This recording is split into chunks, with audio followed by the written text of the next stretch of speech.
Well, the topic now is when trumpets sound, and this is a very tricky subject. And there are so many views on the trumpets that I don't think it would be right to be dogmatic about it and say, this is exactly what it is. Let's look at the various issues and see how it fits in, because we have lots to learn, and I'm sure there are many, many things in the book of Revelation that will only become clearer as the actual events unfold. So there's a numbering of the people of the earth in these subjects. So in Revelation chapter 7 and in Revelation chapter 9, there's a binding and a loosing, and they are related to 4 angels. In both sections, people are being numbered. In Revelation chapter 7, the people of God are being numbered. In Revelation chapter 9, the demonic counterpart is being numbered. So there's a numbering, those that are with God, those that are against God. In both, the words are heard, I heard the number, kosaton arithmon, I heard the number.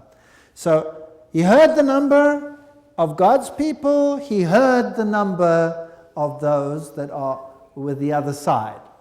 And of course, you know that statement, you are numbered and found wanting. That's what we find in the Old Testament. So it would be nice to be numbered and not to be found wanting. And the way to do that is to cling to the Savior. So let's look at the numbering of God's people in contrast to the devil's people. You know what's interesting? God always gives the positive before he tells us about the negative. Before we saw how the gospel herald would be destroyed in the 7 seals, he gave us a picture of the throne room with such awesome power. As I said, this chapter is parenthetical. It is put there in brackets to tell us something about God's people before he tells us again about the worst things that are going to happen. Who is able to stand is the question. The answer is only the sealed will be able to stand, so we want to know what that means. The numbering of the people of God takes place just before the close of probation, prior to the opening of the 7th seal. So in other words, this is an issue that takes place just before the coming of Christ, where there will be a final numbering of the people of God. Obviously, God is going to wait until the full number is in, because he told those symbolically sleeping under the altar that they will have to wait until the full number has been brought in. Isn't that right? So that's what the issue is about.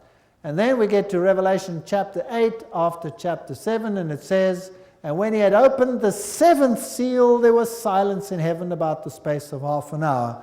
So this chapter tells us about the sealing event for the people of God at the end. So let's go through it. Revelation chapter 7:1. And after these things I saw 4 angels standing on the 4 corners of the earth, holding the 4 winds of the earth, that the wind should not blow on the earth, nor on the sea, nor on any tree. Now, the sea, waters in the Bible, are a symbol of the nations. The earth is the planet itself. The tree in the Bible is a symbol of the individual. Nebuchadnezzar was a tree that was cut down. I saw the wicked flourishing like green trees, etc. So that's a symbol of the individuals. And these 4 heavenly angels are holding back the winds of strife until God's people should have been sealed. So the final destruction, conflagration on the earth, chaos that will come, is being held in check by God, irrespective of how bad it looks. God is in control. That's what it says. So there are 4 angels holding the 4 winds until God's full number had come in. And I saw another angel ascending from the east, having the seal of the living God, and he cried out with a loud voice to the 4 angels, to whom it was given to hurt the earth and the sea, saying, hurt not the earth, neither the sea, nor the trees, until we have sealed the servants of our God in their foreheads. Now, what sits here in the forehead? The seat of your intelligence, the seat of your decision-making capacity, your consciousness. This is what sits here in the forehead. This is what makes a difference between us and any other creature on this planet, any animal. This is the great cognitive decision, moral seat in the human being. And here is where you make a decision for or against something. And as we saw in the previous one, to be sealed is to be settled in the truth so that you cannot be moved. But God also seals these individuals.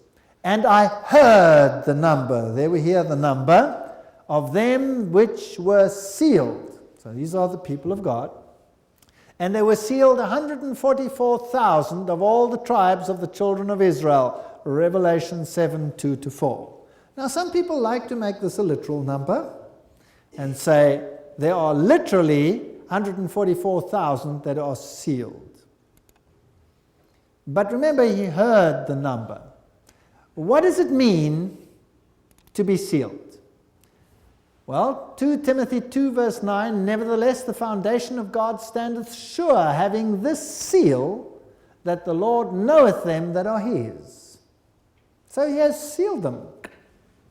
And let everyone that nameth the name of Christ depart from iniquity. So what does that tell you? These people have made a decision to stop doing what is wrong and to do what is right in the strength of the Lord. And to ask the Lord for forgiveness for that which they have done wrong, and to ask for cleansing in the blood of the Lamb. Simple as that. It's not a complicated issue. We always make it more complicated than it is. And the word over here for iniquity is unrighteousness, injustice, unrighteousness of heart and life, a deed of violating law. Very interesting. So if you depart from iniquity, you become law-abiding. If you love the Lord, you keep his commandments. Be ye angry and sin not. Let not the sun go down upon your wrath, neither give place to the devil. Let him that stole steal no more. But rather let him labor, working with his hands the things which is good, and that he may have to give to them that needeth. Let no corrupt communication proceed out of your mouth, but that which is good to use for edifying, that it may minister grace unto the hearers. It's not a very complicated issue. It means start doing what is right and give up what is bad.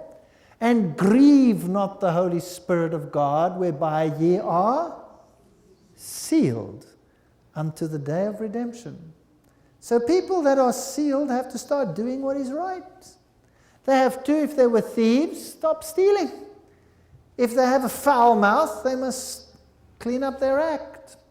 They must start doing what is right in the strength of the Lord. Let all bitterness and wrath and anger and clamor and evil speaking be put away from you with all malice. And be ye kind one to another, tender-hearted, forgiving one another, even as God for Christ's sake has forgiven you. Ephesians 4, 26-32. It's not a complicated issue. Come back into harmony with the law of God. That's what it means. Bind up the testimony. Seal the law amongst my disciples. To the law and to the testimony, if they speak not according to this word, it is because there is no light in them. You cannot say, I'm a child of God, but I can live like I lived before. To the law and to the testimony. I delight to do thy will, O my God, yea, thy law is within my heart. Psalms 40 verse 8. For this is the covenant that I will make with the house of Israel after those days, says the Lord. I will put my laws in their mind. Where's that? It's here, in the forehead. And write them in their hearts, so that they can act accordingly. And I will be to them a God, and they shall be to me a people. Hebrews 8 verse 10. We always make these issues so complicated. It's not that complicated. Do what is right and leave the consequences to God. Now, in the heart of the law, there is the Sabbath. Remember the Sabbath to keep it holy. 6 days shalt thou labor and do all thy work. But the seventh day is the Sabbath of the Lord thy God. Not the third day, not the fourth day. The seventh day is the Sabbath. In it thou shalt not do any work, nor thou, nor thy son, nor thy daughter, thy manservant, thy maidservant, nor thy cattle, nor the stranger that was within thy gates. For in 6 days the Lord made the heavens, the earth, the sea, and all that is in them, and he rested on the seventh day. Wherefore the Lord blessed the Sabbath day and hallowed it. So here in the Sabbath commandment is another seal. It says there, in 6 days the Lord, that's the name, Yahweh, made, he's the creator, heaven and earth, the sea, and all that in them is. So, if we look at Exodus chapter 20, verse 11, in 6 days the Lord made the heavens, the earth, the sea, and all that is, and he rested, Nuach, on the seventh day. Wherefore the Lord blessed the Sabbath day, hallowed it. He put it aside for holy use. And the word rested there means to give comfort, to be confederate, to lay, to let down, to be quiet. In other words, to have a quiet moment with God. In all this excitement on this earth. Moreover, I also gave them my Sabbaths to be a sign between me and them, that they might know that I am the Lord that sanctifieth them. And hallow my Sabbaths, and they shall be a sign between me and you, that you may know that I am the Lord your God. Well, there are many gods out there. Which one are you serving? The one that you obey. How do you obey him? By keeping his law. And if he said, honor the seventh day, then which day should you honor? The seventh day. Well, Exodus 31 verse 13 also says, the Sabbath is a sign throughout your generations, that you may know which God you're serving. It's me. I'm the Lord of the Sabbath. Hello, me. Exodus 31:16, wherefore the children of Israel shall keep the Sabbath, to observe the Sabbath throughout their generation, for a perpetual covenant. It is a sign between me and them that he rested on the seventh day, and he was refreshed. Nafash, interesting word. Sign in the Hebrew is ot, and it means a mark. That's what the concordance says. It means a mark, a distinguishing mark. So what is the mark of God? The Sabbath. Why? Because the Sabbath ratifies the law. Without the Sabbath, the whole of the 10 Commandments could be from Joe Schmo. Isn't that right? Could be from Joe Schmo. What if I had made 10 Commandments and I sent them out and I said, everybody keep them because I say so? What would you do? You would think the man's gone nuts, wouldn't you? But what if the president of the country did it? If he made a law and he said, I want you to keep these, and I sign it, and if you don't, well, I have authority to do something about it. Then it becomes a little bit more important, right? Now, what if the God of the universe says, boom, I make this law, heaven and earth, it is to be experienced as a perpetual law? Well, that's pretty authoritative. So if it doesn't have that stamp of approval, it means nothing. So it is God's mark of authority. Does the beast also have a mark? Yes, it also has a mark of authority. We'll get to that a little bit later. So we must understand God's mark, his sign or his seal, just like a seal authenticates a document. The President of the United States, for example, that's the seal of the American president, or the typical royal seal. It says, I, King so-and-so, the name, title, king, territory, whatever it is, England or whatever. And right here in the Decalogue, there must be a stamp authenticating the document, and you find it in the Sabbath commandment. Without the Sabbath, the whole of the 10 Commandments is just another set of laws made by who cares who. But with the Sabbath commandment in it, has the name of the lawgiver and the territory, and it's binding. So it receives its authenticity. And the Lord delivered to me 2 tablets of stone written with the finger of God, Deuteronomy 9:10. There are only a few times when God wrote with his finger. Did you know that? And each time he wrote with a finger. This is one of them. He wrote the Ten Commandments with his own finger in stone. And he repeated it when Moses broke them. So that's twice. And then, when the kingdom of Babylon came to an end, God wrote with his finger against the wall. And the prophet Daniel said, many tekel parson. Wow, that's what it means. Your kingdom has been numbered and given to the Medes and the Persians.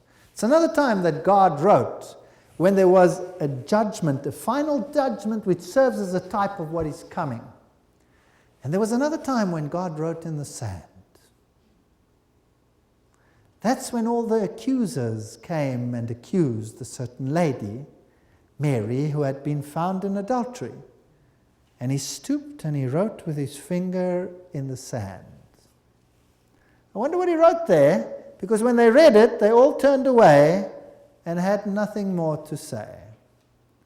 He that is without sin, let him cast the first stone. Maybe they saw written things there they didn't really like to read. Isn't that possible? Just for interesting's sake. So God's seal is in the heart of his law. Remember the Sabbath and keep it holy. 6 days you shall labor and do all your work. But the seventh is the Sabbath of the Lord, Yahweh, your God. In 6 days, Yahweh, Lord, made, creator, heaven and earth. There you have it, the Lord, creator, heaven and earth, authenticating the whole document. So it has his name, his title, his territory. I gave them my Sabbath to be a sign between me and them, that I am the Lord.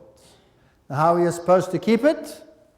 Well, we read about that, not doing thine own pleasure. It's amazing how few rules there are on how to keep the Sabbath. The Jews couldn't handle that, so they made a couple of thousand on how you're supposed to keep it.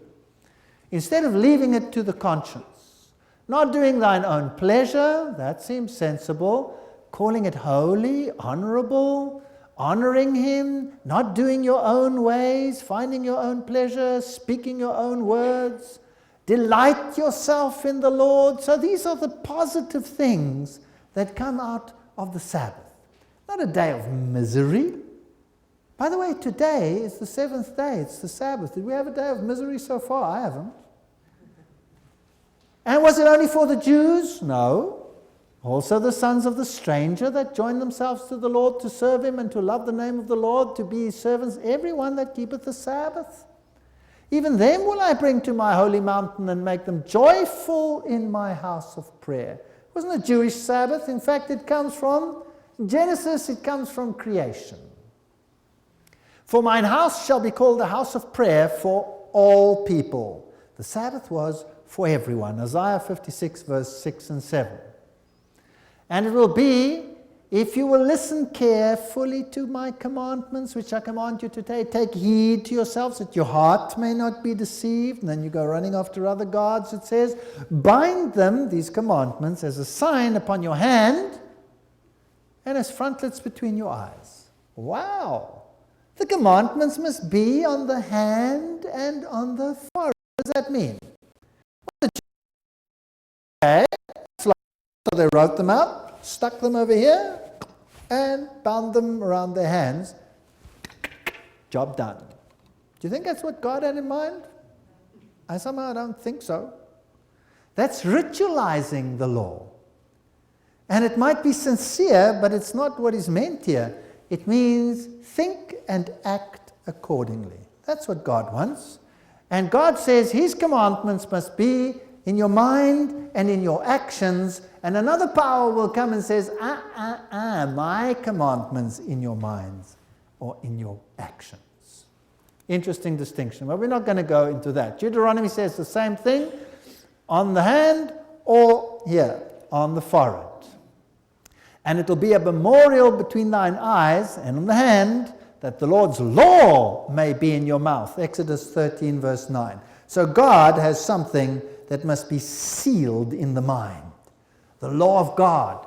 And the Sabbath is the sign thereof in a very particular fashion. So the purpose of the Sabbath was to be a day of rest, a day of blessing, a day of peace, a sign, a memorial to creation, a symbol of sanctification, and a hallowed day and a perpetual covenant.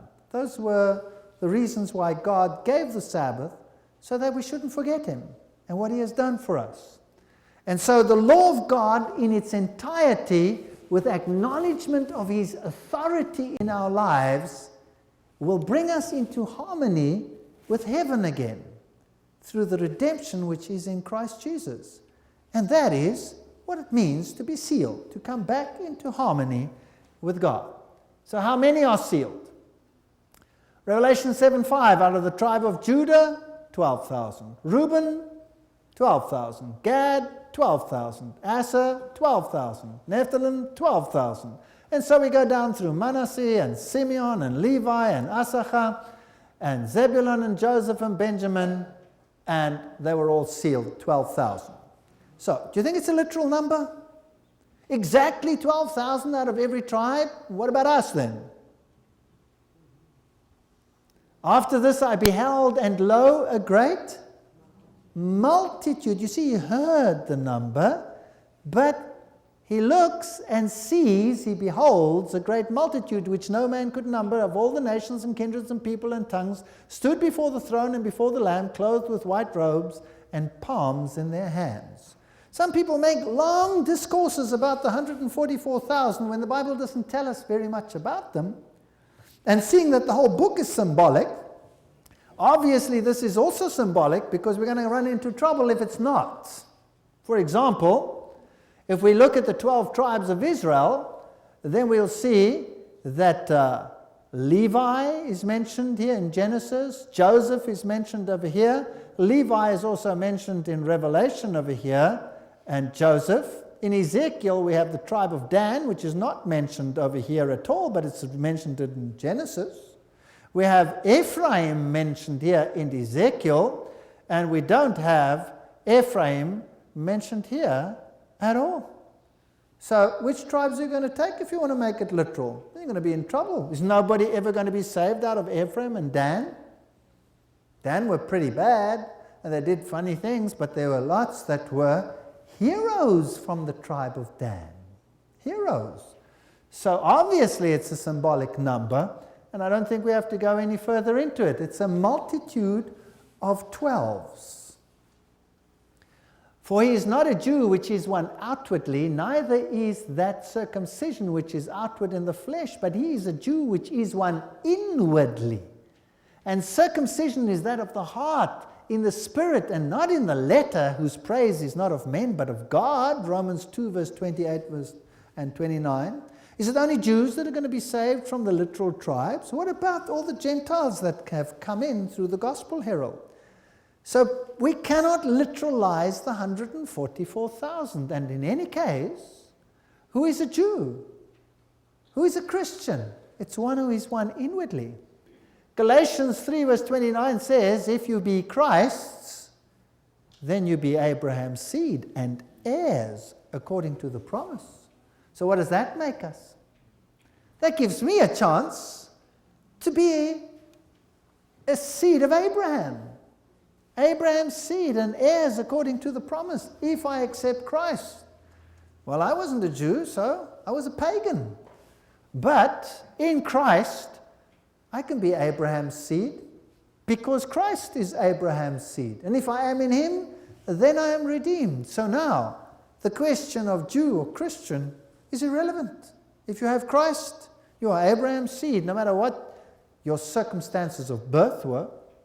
For in Christ Jesus, neither circumcision availeth anything, nor uncircumcision, but a new creature. And as many as walk according to this rule, peace be on them and mercy and upon the Israel of God. Galatians 6, 15 and 16. So how do I become part of the Israel of God of all ages? I accept the Lamb of God. A Jew was not saved by keeping the law. He had to bring a lamb and slaughter it. And he was saved by the blood of the lamb.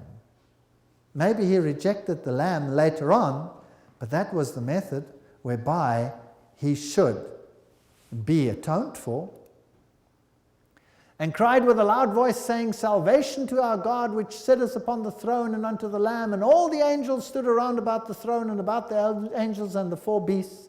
and fell before the throne on their faces, and they worshipped God, saying, Amen, blessing and glory and wisdom and thanksgiving and honor and power and might be unto our God forever and ever. Amen. Who wins? Jesus wins. Again, we have this wonderful theme where Jesus comes in the Revelation and he tells us about the redeemed and how they are sealed, settled in the truth that they cannot be moved, back in harmony with the law of God, saved by the blood of the Lamb. And he gives us this beautiful picture before he gives us the bad news. It's a theme in the book of Revelation. You never have to be afraid because he is the victor, the King of Kings. And one of the elders answered, saying unto me, What are these which are arrayed in white robes? And whence come they? And he said unto me, Sir, thou knowest. And he said to me, These are they which came out of the great tribulation, and have washed their robes and made them white in the blood of the Lamb. Therefore are they before the throne of God, and serve him day and night in his temple, and he that sitteth on the throne shall dwell amongst them. That is the conclusion of the matter. A great story about victory in Jesus Christ before the bad news comes. They shall hunger no more, neither thirst any more, neither shall the sun light on them, nor any heat. For the Lamb, which is in the midst of the throne, shall feed them, and shall lead them unto living fountains of waters, and God shall wipe away all tears from their eyes. Isn't this great? Here's the promise before the bad news. And then comes Revelation 8. And when he opened the seventh seal, there was silence in heaven about space of half an hour. We've dealt with this text already. This is when Christ returns. And I saw the seven angels which stood before God, and to them were given the seven trumpets. Now come the seven trumpets. And people say, well, this must be after the close of probation. No. All we had was a chapter which says, listen, folks, this is the outcome. God's people will be redeemed by the Lamb. And there will be no more tears, and this is the number of them, and this is what's going to be like. That's the victory in the Lamb. Now let me give you the bad news. This is what's going to happen in history. And those that reject the Word of God and reject Jesus Christ will also be numbered. And sadly, the number will look slightly different. Let's see what happened.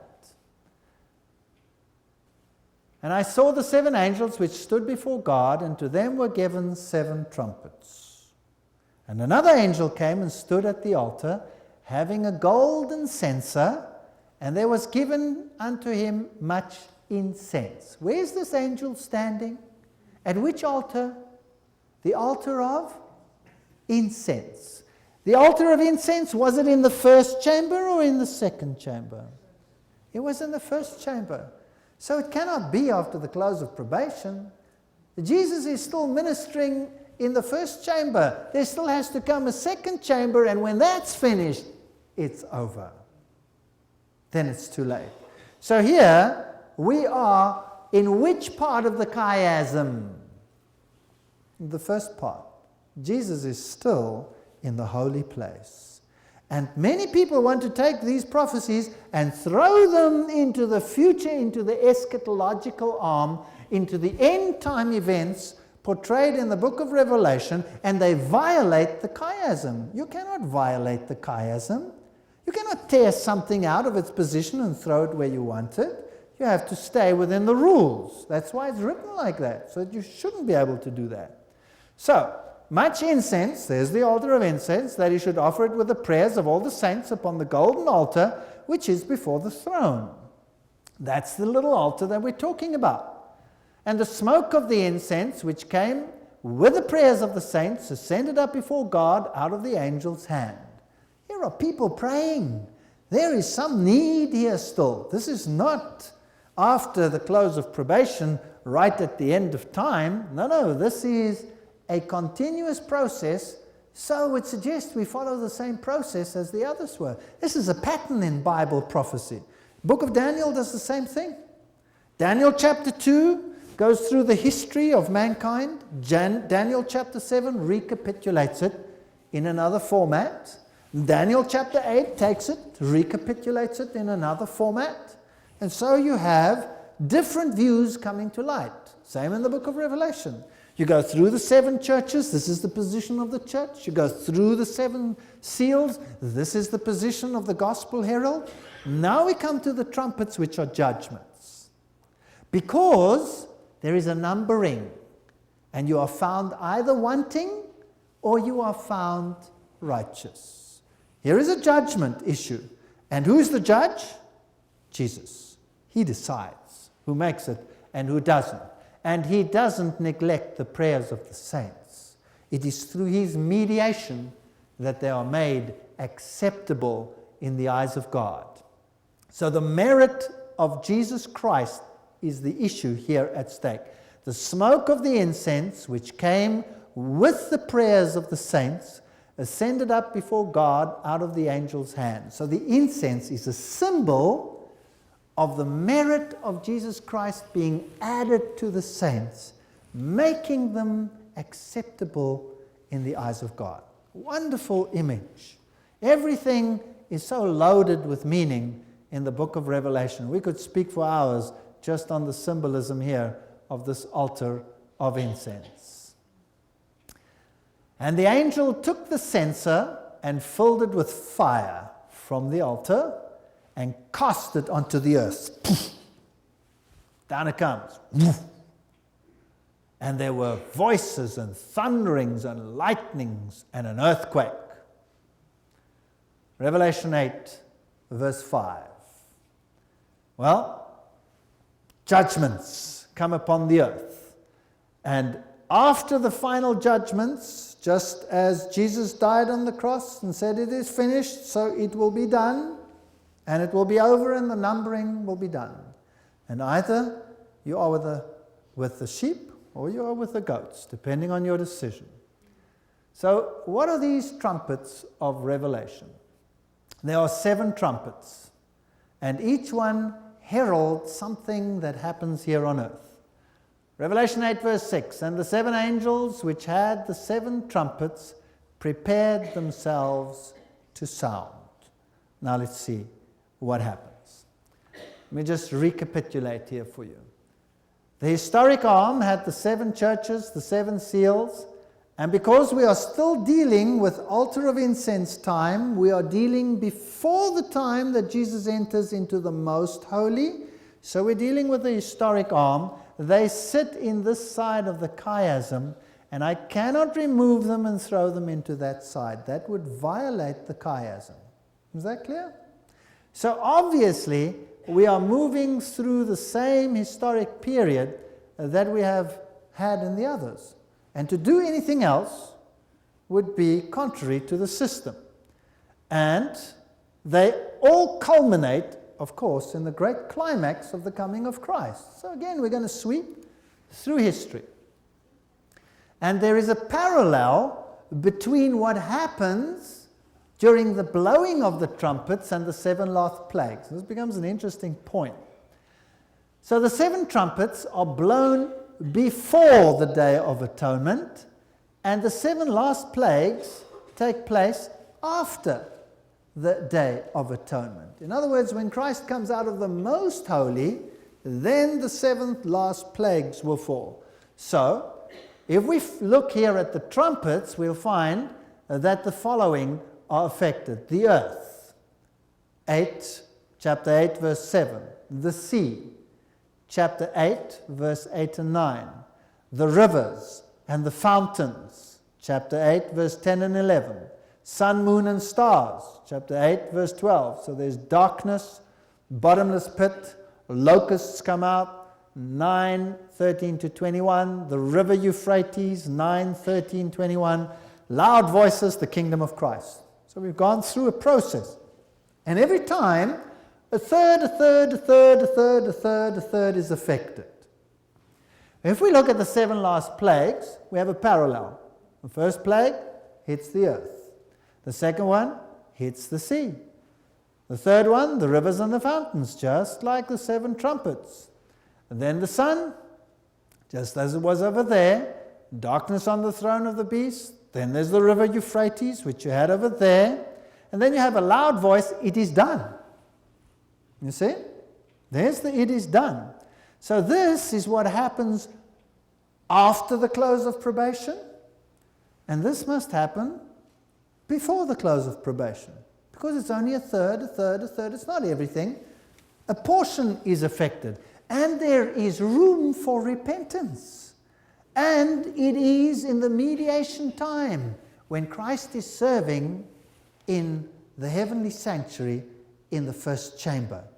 And these are very important issues when we deal with this. Because today there is this tendency to take the trumpets and to make them the same period or just prior to this period over here. And that's a problem, because not only do you violate the chiasm, you also violate the component. There's only a component that is destroyed. Jesus Christ is in control.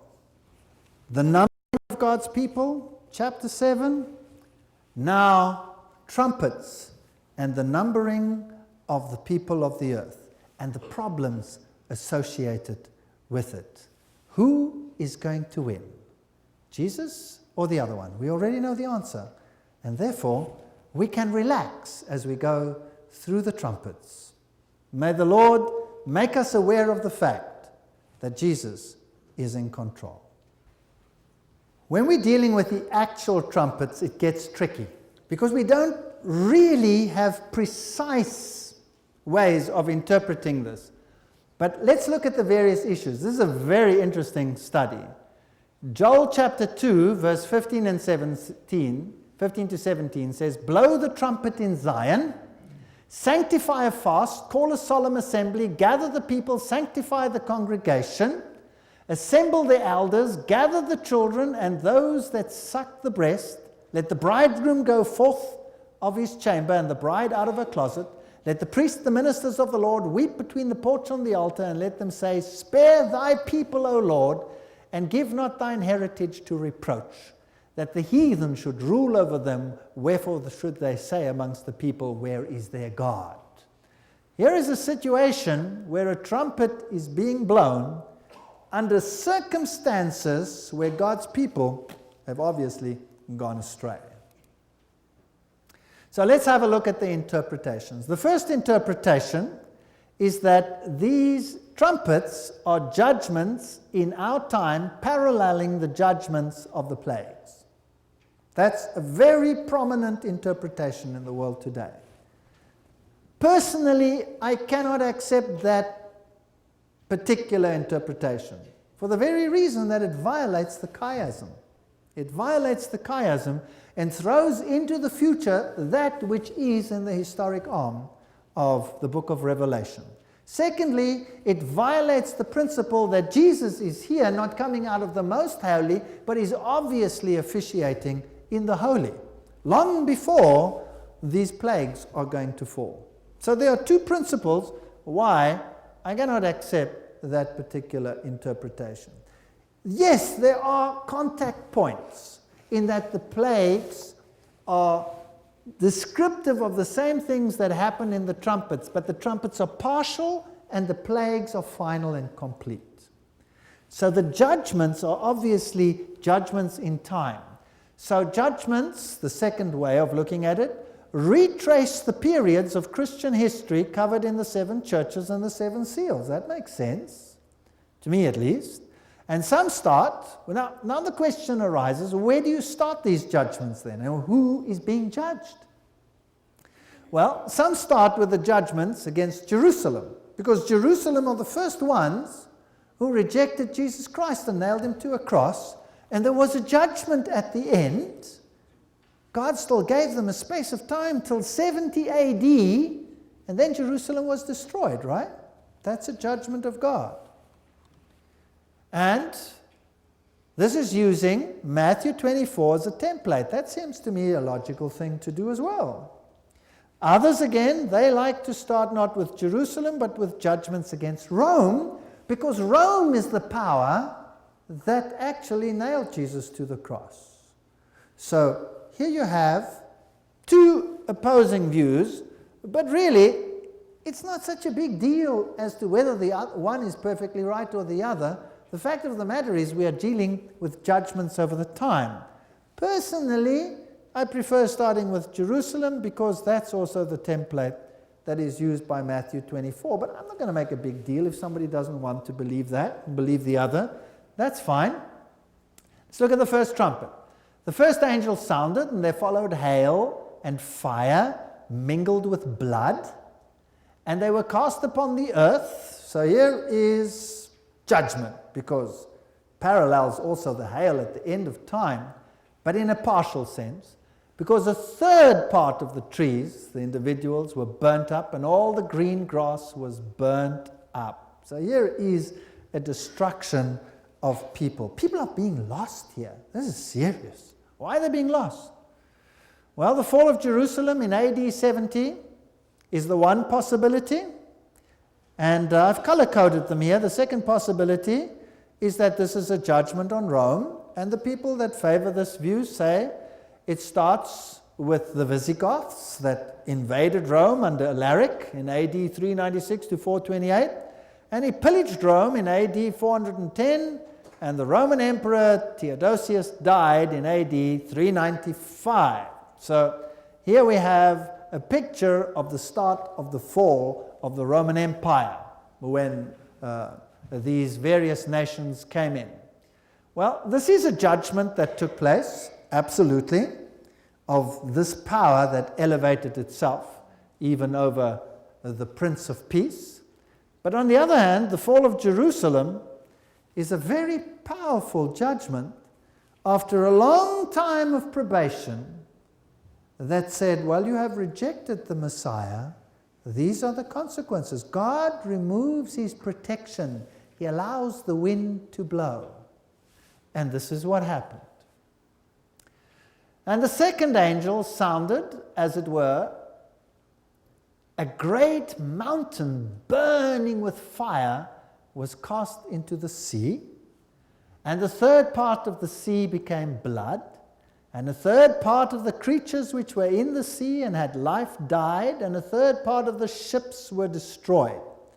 So now again, what does this represent? What does this trumpet of judgment represent? Well, again, we look at the various interpretations. Mountains, what do they represent? A great mountain burning with fire.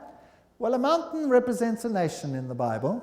You can look that up in Isaiah chapter 2, 2 and 3, 11, 9, 13, 4, 41, 15, Daniel 2, 35, 44, 45, Ezekiel, Zechariah. All of them have this picture of a mountain. Let's look at the text in Jeremiah, which also brings this picture to the fore. Behold, I am against thee, O destroying mountain, speaking about Babylon, says the Lord, which destroyeth all the earth, and I will stretch out mine hand upon thee, and roll thee down from the rocks, and will make thee a burnt mountain. So here's the symbol of a mountain that is being destroyed. So the second angel sounded, and as it were, a great mountain burning with fire was cast into the sea. So a nation, in other words, was scattered amongst the nations. That's what it would mean. And a third part of the sea became blood. Sea is a symbol of waters. The waters which you saw are peoples and multitudes and nations and kings. So bloodshed amongst this nation. And a third part of the creatures which were in the sea and had life died, and a third part of the ships were destroyed. Ship in the Bible is a symbol of the economy. The ships of Katrim, they are economic symbols. So let's have a look at the two possible interpretations. If the first one was judgment on Jerusalem, then the second one would obviously be judgment on pagan Rome and the associated nations, the sea. Jews and Christians saw imperial Rome as the new Babylon. In fact, Peter even wrote a letter where he said, where Babylon is. Because Rome, like Babylon, has destroyed the temple and Jerusalem. So that is a reasonable assumption. On the other hand, some believe that the second phase of the Vandal incursion into Rome under Genseric, 428 to 468, where the word vandalism comes from, derived from the Vandals, and they pirated on ships on the Roman Empire and pillaged Rome in AD 455. So some see this as the symbol, and others see it as the encompassing the whole of pagan Rome. Now, whether you accept the one or the other, it's a matter of detail, right? It's not something to make a great issue about. It's not going to change your salvation in any way. Personally, I like the first one more because it follows a logical time sequence and frame, but it doesn't matter if others prefer the other one. Third trumpet. And the third angel sounded, and there fell a great star from heaven. Now, does that ring a bell?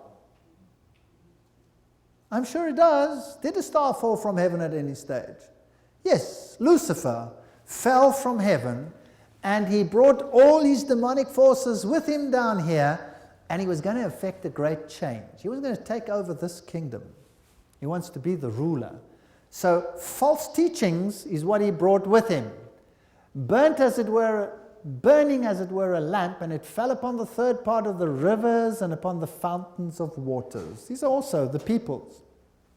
And the name of the star is called wormwood, bitterness. And the third part of the waters became wormwood, and many men died of the waters because they were made bitter. Now, what does water represent besides nations? Have you heard of the water of life? Now, what happens when the water of life becomes bitter? You see, there was a time period when there was compromise that came in, the third time period. Do you remember that? Isn't this interesting? Here's the third angel sounding, the time of compromise. Didn't that turn the waters of salvation into bitterness? Yes or no? Yes. And did people die because of it? In a spiritual sense now, not in a literal sense? Absolutely, because if you drink from this polluted fountain, what is the result?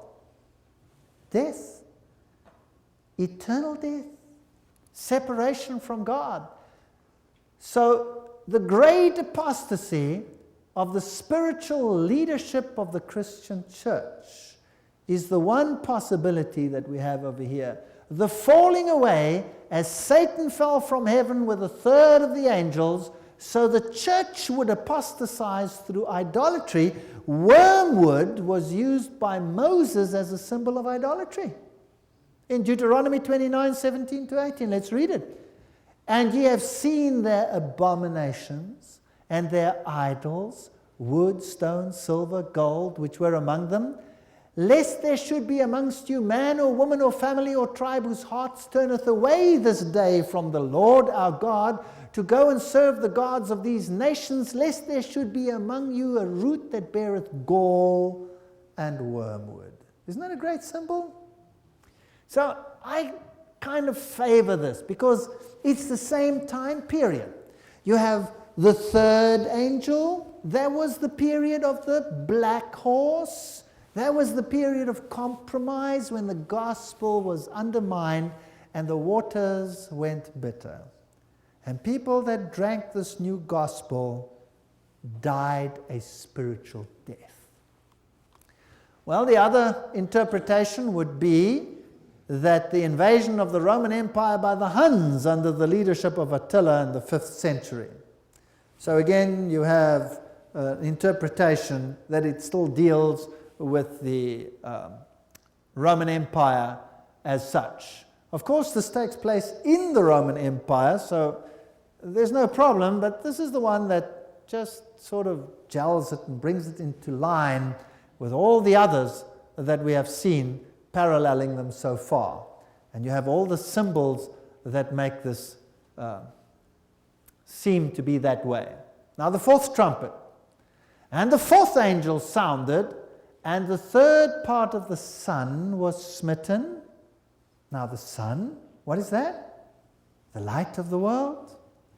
And a third part of the moon and a third part of the stars, so as the third part of them was darkened, and the day shone not for a third part of it, and the night likewise. This is not total darkness, as in the plagues. This is a third part. Revelation 8:12.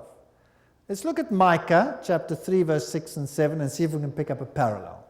Therefore night shall be unto you, that you shall not have a vision, and it shall be dark unto you, that you shall not divine, and the sun shall go down over the prophets, and the day shall be dark over them. Then shall the seers be ashamed, and the diviners confounded. Yea, they shall all cover their lips, for there is no answer of God.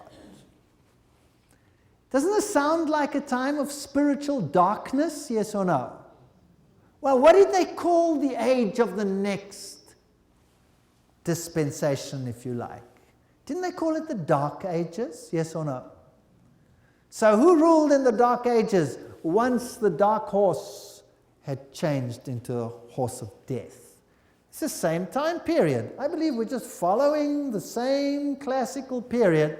And again, if you remove Jesus, the Son of Righteousness, from the gospel and make him less than he is, then you die a spiritual death.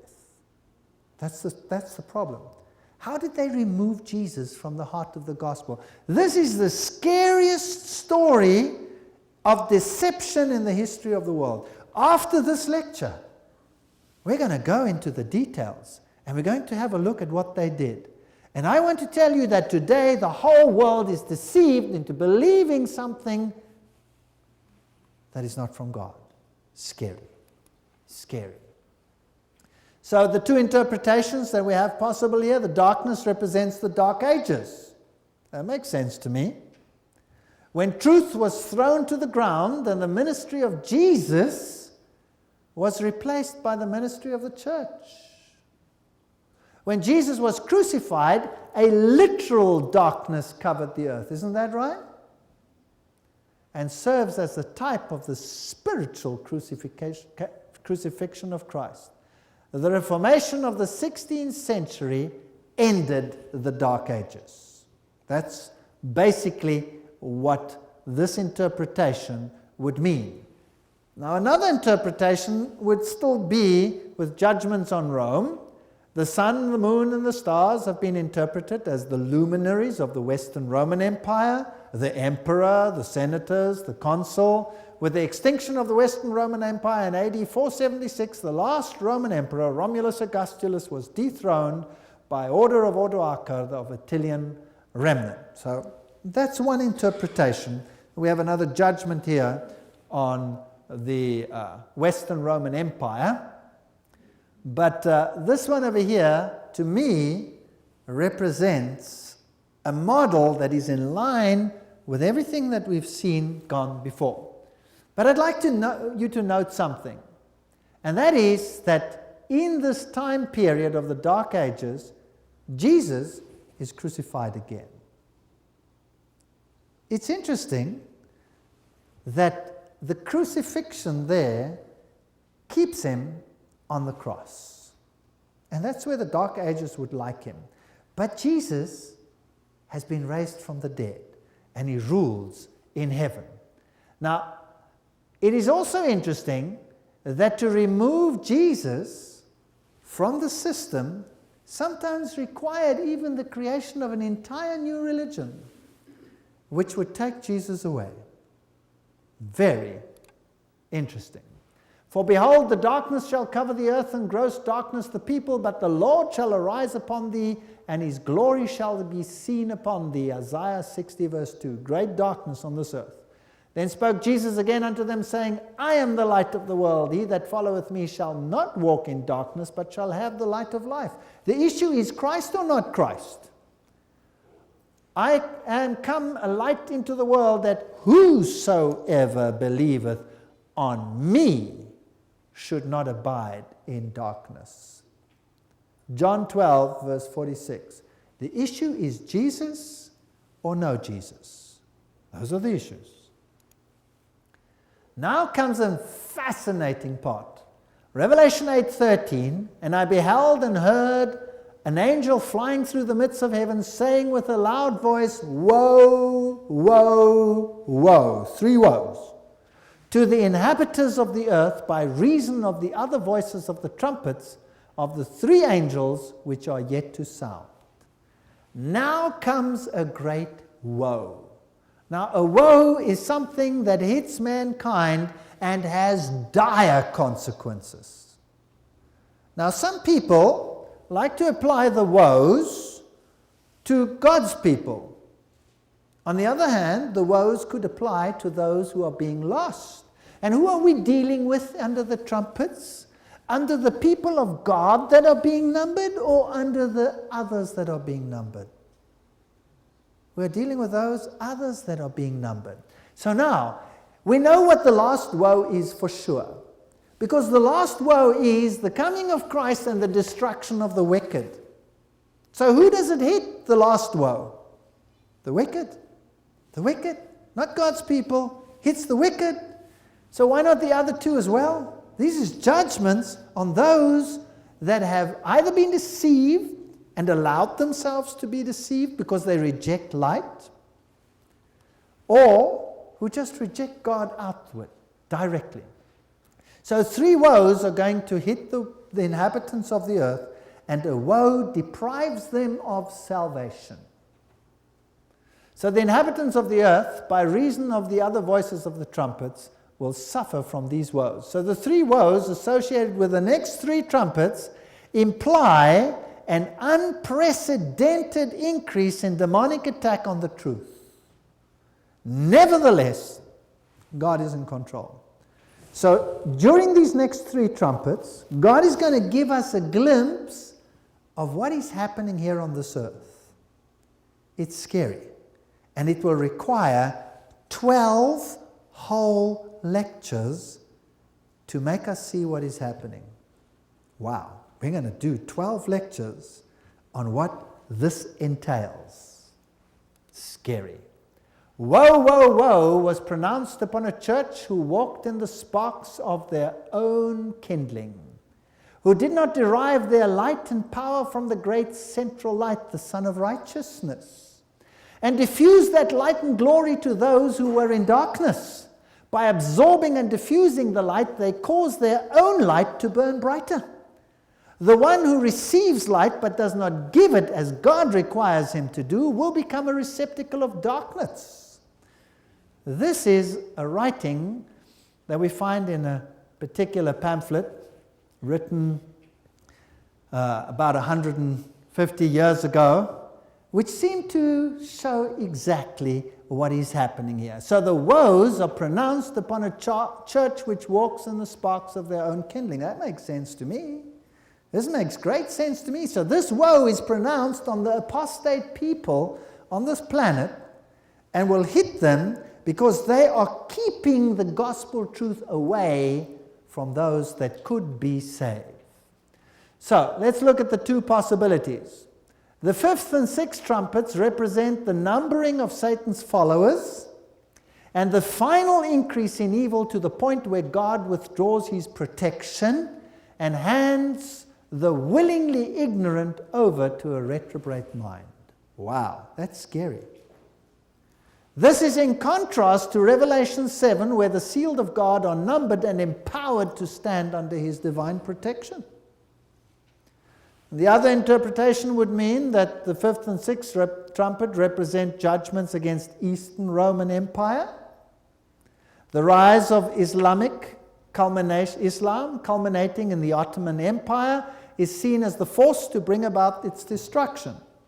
Now, here I would like to digress from my previous ways and say, why not marry the 2? Why not marry them? Because Islam makes it its goal to bring Christ down to the level of a human. So in a sense, it does exactly what the Church of the Dark Ages did by pronouncing itself the judge in the place of Jesus Christ, right or wrong? So the one is just a tool of the other. They are actually working together to achieve the same ends, to remove Jesus Christ as the only savior of the planet. And it is interesting that Islam is a religion that actively propagates and teaches this message. Actively. The others on this earth do their thing and don't actively fight against this particular principle or that one. But the Church of the Dark Ages says, I am the way whereby you receive salvation. You come through me or you don't make it. In fact, they say God has to abide by the judgments of his priests and to either absolve or not absolve. Wow. And this power says, Jesus, become less than you are. So why not marry them? So which powers displaced Bible-based Christianity, and which philosophies arose out of the Dark Ages to dethrone Christ and deprive mankind of salvation in him? Isn't that a good question to ask? That there would be woes upon the earth? Well, Islam replaced Christianity in the cradle of Judaism and Christianity. Isn't that right? That's what they did. B, the age of rationalism and contemporary humanism, with its slogan, no deity will save us, we must save ourselves. That comes from the Humanist Manifesto, chapter 2, edited by Coates Buffalo, 1973. This is their manifest. So, no deity will save us, we must save ourselves. Rationalism, contemporary humanism, the Bible is a book of allegories, don't worry about it. This has destroyed Christianity in the Western mind, and this has destroyed it in the cradle of Christianity. The bastion of Christianity removed. It's replaced him in the West, and this has replaced him in the East. So these are the powers which dethroned Jesus Christ. So now let's go to Revelation chapter 9. And the fifth angel sounded, and I saw a star fall from heaven. Again, we have the star falling from heaven. Unto the earth, and to him was given the key of the bottomless pit. That's hell. So whatever doctrine's going to come now is coming straight from the pits of hell. And he opened the bottomless pit, and there arose a smoke out of the pit. That's in total contrast to the smoke in the sanctuary above. As the smoke of a great furnace, and the sun and the air were darkened by reason of the smoke of the pit. So, light is being removed from the earth as a result of the activity of the fifth angel. Wow. Not the activity of the fifth angel, but the curse which comes because of what the powers of darkness are doing. And there came out of the smoke locusts upon the earth, and upon them was given power as the scorpions of the earth have power. The appearance of them is like the appearance of horses. We've had horses before. It concerns the gospel. Like the noise of chariots on top of mountains, nations. Shall they leap like the noise of the flame of fire that devoureth the stubble, as a strong people set in battle array, and I will restore to you the years that the locust has eaten. That's what Joel said. So we have the symbolism of what was happening in literal Israel. Let's apply it to the spiritual one. Revelation 9:4. And it was commanded them that they should not hurt the grass of the earth, neither any green thing, neither any tree. So not total destruction. But only those men who have not the seal of God in their foreheads. So the judgments hit those that are being numbered. And to them it was given that they should not kill them, but that they should be tormented. And there's a period there, 5 months. And their torment was as the torment of a scorpion. Jesus says, I will give you power to tread on scorpions when he striketh a man. And in those days shall men seek death, and shall not find it, and shall desire to die, and death shall flee from them. Then there's a description of the locusts. They are like unto horses. We've had horses before. They represented the gospel herald. Prepared unto battle, and unto their heads there were crowns like gold, and their faces, the faces of men. And they had hair as the hair of a woman, and their teeth were as teeth of lions. Breastplates as were breastplates of iron. Sounds of their wings, the sounds of chariots of many horses running into battle. Here's a war situation. So this is roughly what they look like: tails of scorpions, breastplates of iron, teeth, terrible things, whatever, an artist's impression. And they had tails like unto scorpions, and there were stings in their tails, and their power was to hurt men 5 months. Revelation 9:10. Well, what does this mean? Well, some see in this symbolism what Islam did, and the other, you could see it in the full sense of what this new message without Christ would do to the world. Now let's have a look who's over them. And they had a king over them, which is the angel of the bottomless pit, whose name in Hebrew tongue is Abaddon. Fascinating stuff, this. But in the Greek tongue has his name Apollyon. One woe is past, and behold, there come 2 woes more hereafter. Okay, well, we know some names, interesting ones, and after this, one woe upon mankind is finished. All right, let's ask ourselves a question. Which philosophies emerged after the Dark Ages which directly undermined faith in the Bible and Jesus Christ as the only name under heaven whereby we can be saved? Isn't that a good question to ask? Which organized bodies, is the next question I have, directly propagate the obliteration of Jesus Christ as the only name whereby we can be saved? Those are the 2 questions we would like to answer. Well, rationalism, higher criticism, humanism, spiritualism. Would you agree that those are the powers that remove Jesus? And then, which organized bodies directly propagate and obliterate the name of Jesus Christ as the only name whereby we can be saved? Freemasonry. I'll give you text upon text upon text to show that they do it. And the secret societies, they all are in favor of total unity and equality of all religious founders. Communism directly opposed the doctrines of Jesus Christ. Formalized atheism. That's all that communism was. And then you have the World Council of Churches. Is that possible? Do they actually do that? Do they? I'm afraid so.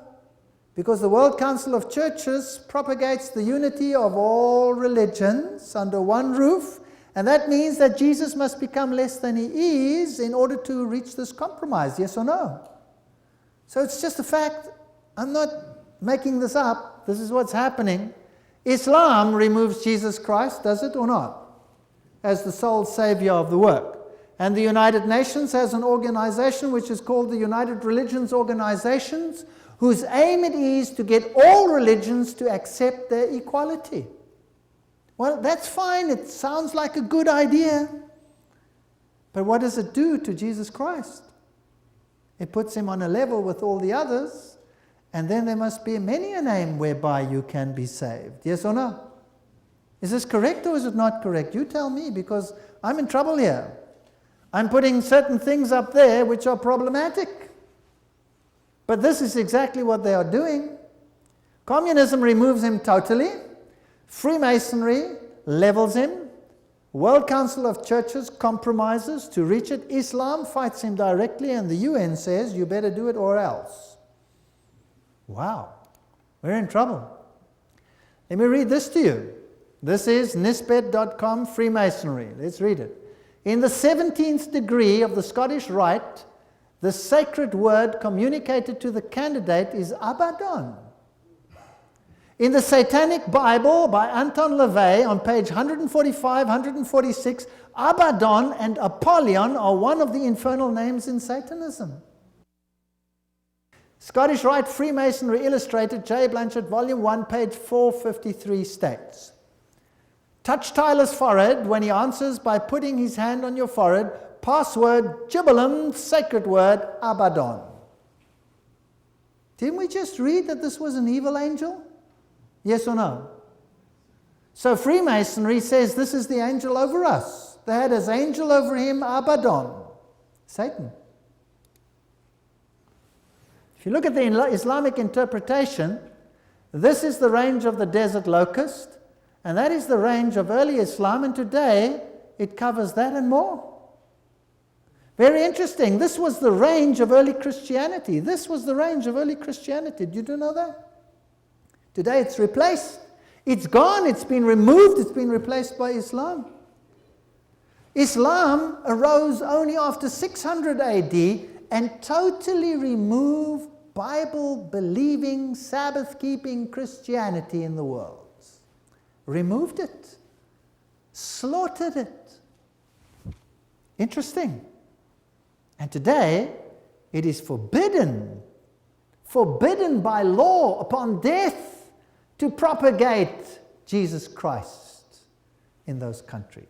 Isn't that interesting? That is a terrible woe upon mankind.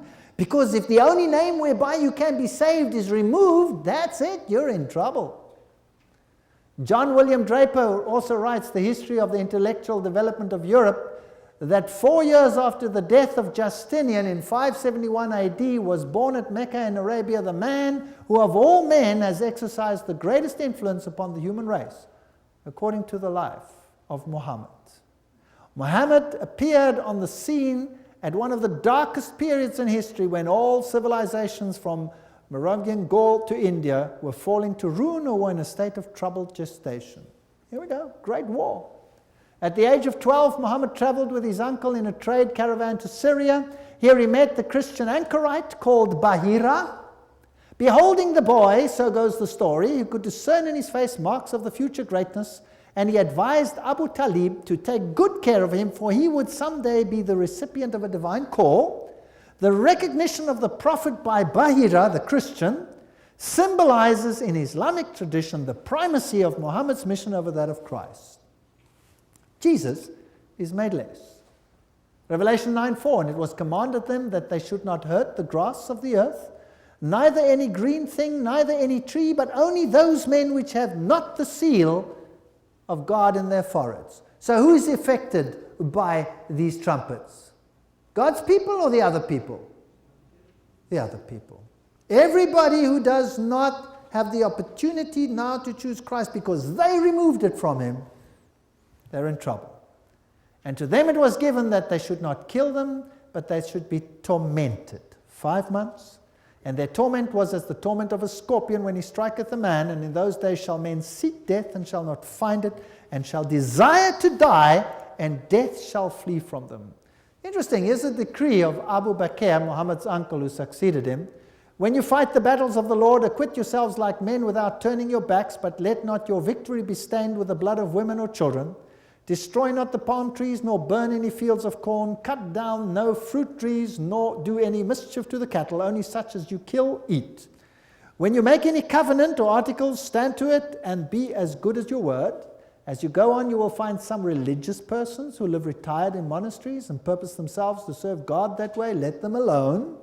And neither kill them nor destroy their monasteries, and you will find another sort of people that belong to the synagogue of Satan, who have shaven crowns. Be sure to cleave their skulls and give no quarter till either they turn Mohammedans or pay tribute. Well, this decree is seen paralleled in the Bible, and some believe that the 5 months represent 150 prophetic days, which would be 150 prophetic years, using Numbers 14 and Ezekiel's 4 as template, a day for a year.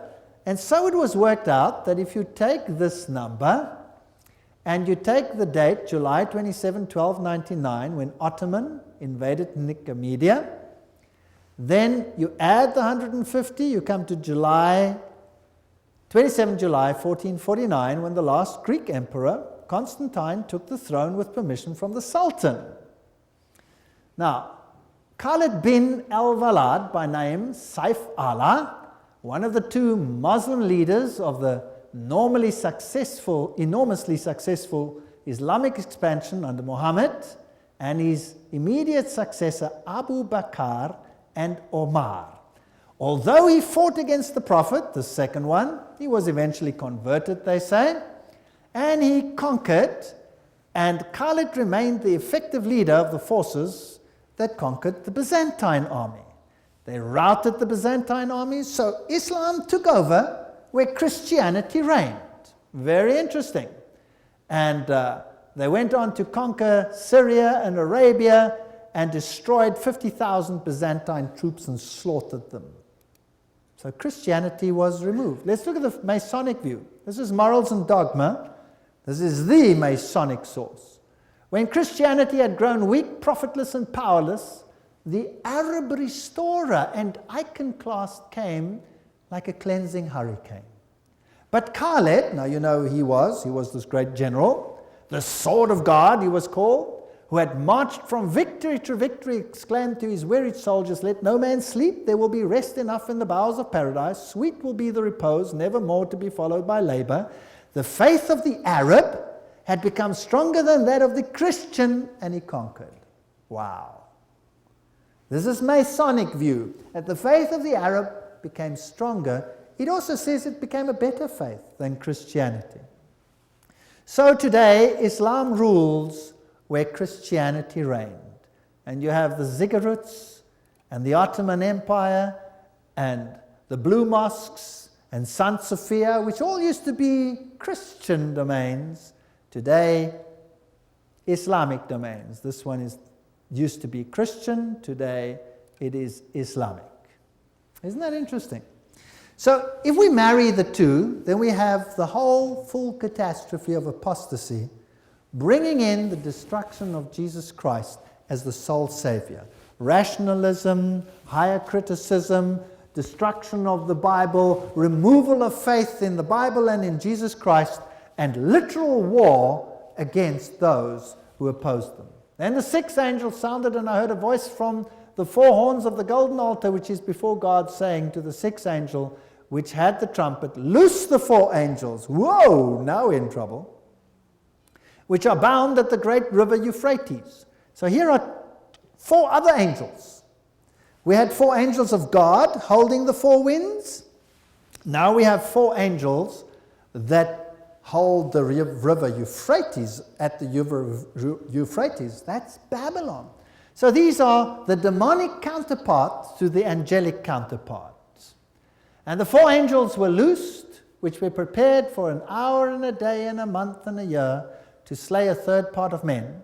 And the number of the army of the horsemen were 200,000. I heard the number. Can you hear?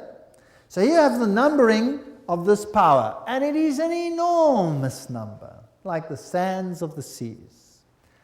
So some see this time period as prophetic time, the hour, the day, the month, the year. And others say, no, this simply is a definitive statement of the time. Now, this very year, this very day, this very month, this very second, this is when it will happen. So whether you want the one or the other is probably not that relevant, and they probably could both be right. Some see this period as prophetic time, others as a designation of the time for the demonic forces of Babylon, in contrast to the angels of God that hold the four winds, to issue the last great events of the controversy between Christ and Satan. So the first woe was this destruction of Jesus as the sole Savior. And then I saw the horses in vision, and then that sat on them having breastplates of fire and jacinth. And he sees this whole vision of the smoke, and they're coming out and doing their thing.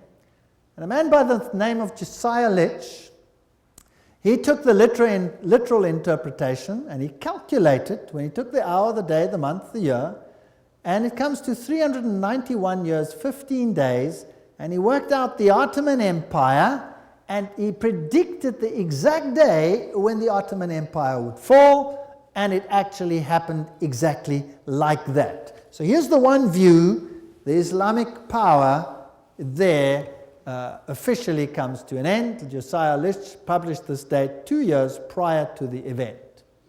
So the four sultans are seen by some to represent literal sultans, and they even have names: Aleppo, Iconium, Damascus, and Baghdad. They see the uniforms of the Turkish horsemen and the description as being blue and yellow, and they see Islam in all of this and the Ottoman Empire.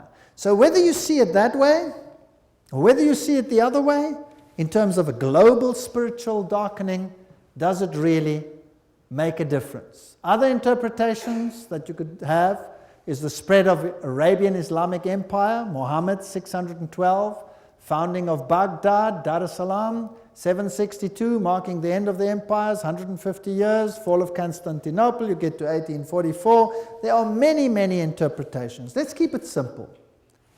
The trumpets herald apostasies on this earth, which number those that are being lost. And the removal of Jesus Christ as the herald of salvation is the biggest problem.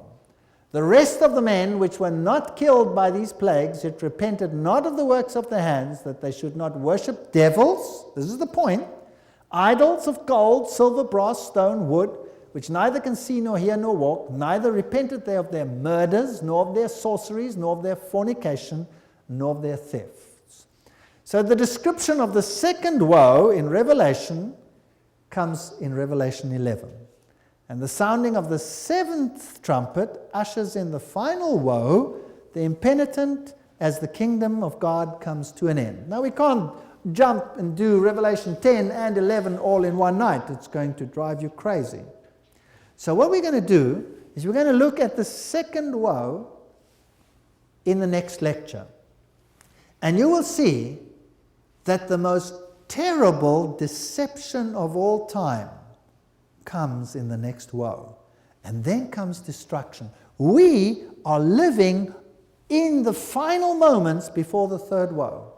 Now, what is that final deception that will come about? If the second woe already removed Jesus as the sole Savior, then what will happen before he comes with the clouds and every eye shall see him, and they which pierced him and all kindreds of the earth shall wail because of him? Even so, amen. This is the question we have to answer. So we've seen Apollyon, we've seen Abaddon, we've seen some statements where organizations claim that this is the power ruling them. We've seen possibilities of Islam over here. We've seen rationalism and popular humanism and all these things coming in, removing the doctrine of Jesus Christ and bringing darkness and woe upon the people. Now, when we get to Revelation chapter 11, we will see what the final deception is going to be, how Satan sets up his final kingdom to attack the Word of God. Scary stuff. And then we'll have to do 12 lectures to show that it's really like that. May the Lord bless us and keep us until we come together again tomorrow for a next episode in the series. Thank you for coming.